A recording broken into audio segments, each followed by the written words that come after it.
The sign "Welcome to Nature's Playground" welcomes you as you enter Grand Valley from either end. On July 1st, 2nd, and 3rd, 2011, Grand Valley will be celebrating its Sesquicentennial anniversary, 150 years old. Entering town from the south end, you will pass the Upper Grand Trailway. Their slogan is "Rails to Trails to Nature Tales," as it is built on the old railway, pictured here.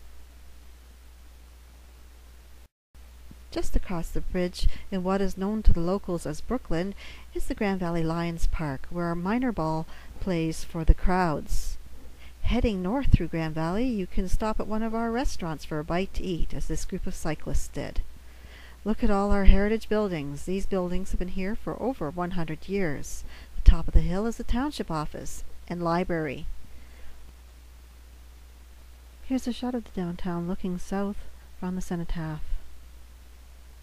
This was taken in the 1950s. One of our best kept secrets is the Luther Marsh, southern Ontario's most significant wetland. Look at that view. It is home to the great blue heron. Luther Marsh is a favorite spot for naturalists and hikers alike. Why not take a canoe ride or a kayak ride down the Grand River? Every May, the Lions Club holds its annual duck race, fun for the whole family. This is the bridge that crosses the Grand River as you're leaving town on Amaranth Street, heading east. Here's a picture of the same bridge in the 1950s. Weather has played an important role in Grand Valley's history. Here's a beautiful fall shot. Grand Valley is located in the snow belt, and winter can be harsh at times.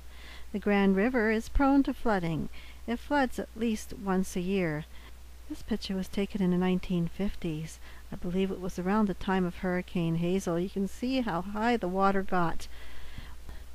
The water doesn't come up quite this high nowadays, but it still manages to close the road at least once a year. On the 31st of May, in 1985, the picturesque village of Grand Valley had an unwelcome visitor. In the span of a few short minutes, a vicious tornado brought century-old homes to the ground and tore people's lives apart. In physical appearance and in less tangible ways, the community would never be the same. The tornado reached Grand Valley at approximately 4:30 p.m. At first, no one could believe that a large part of the village had been wiped out by a tornado. It simply seemed impossible that such enormous damage could be done in such a small amount of time. Although the destruction that residents faced was unprecedented, the community quickly began to pick itself up and dust itself off through the help of many selfless volunteers. People from all across the province heard of the village's plight, and many decided to pitch in and help with the rescue, relief, and rebuilding efforts in whatever way they could. On May 31st in 2010, Grand Valley recognized the 25th anniversary of the tornado by the unveiling of a commemorative plaque which stands outside the library. Grand Valley is very much a farming community. The Grand Valley Agricultural Society was inaugurated in 1871. The first fall fair took place on October 23rd in 1870 on the Commons, an area at the east end of town near the river. Families love coming out to the Grand Valley Fall Fair, and the Butter Tart Contest sure is a crowd pleaser, along with the Demolition Derby.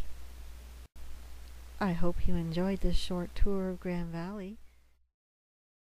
For us at www.avivacommunityfund.org.